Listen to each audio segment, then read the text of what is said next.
Një 45 vjeçare shqiptare identifikuar si Gentiana Hudra është vrarë nga ish-bashorti i saj në Tolentino, province Maceratës në Itali.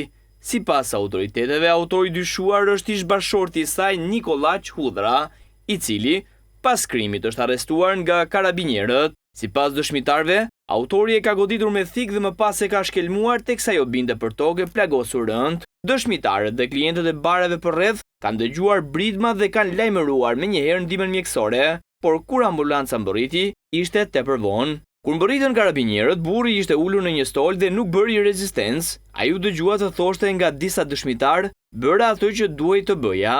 Hetimet janë ende në fazën e parë dhe ende nuk dihet nëse viktima kishte qenë më parë objekti dhunës apo kërcënimeve.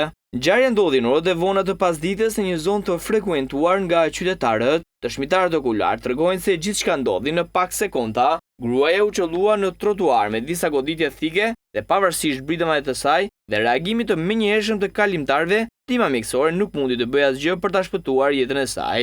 Viktima kishte jetuar prej disa vitesh në Tolentino dhe ishte nënë e 2 fëmijëve të rritur 21 dhe 23 vjeç, që kishte nga martesa me autorin e dyshuar. Çifti ishin ndarë prej 3 vitesh dhe deri më tani nuk janë raportuar episode të mëparshme dhune apo kërcënimesh. Autoritetet po marrin në pyetje anëtarët e familjes dhe persona të njohur për të kuptuar më mirë marrëdhënien mes çiftit dhe nëse kishte shenja paralajmëruese që janë neglizhuar. Sipas informacioneve paraprake, 55 vjeçari dyshohet se ka pasur çrregullime të natyrës psikike. Megjithatë, ai nuk ka bërë rezistencë gjatë arrestimit dhe aktualisht ndodhet në paraburgim, ndërsa priten edhe vlerësimet mjekoligjore dhe hetimet për gjendjen e tij mendore.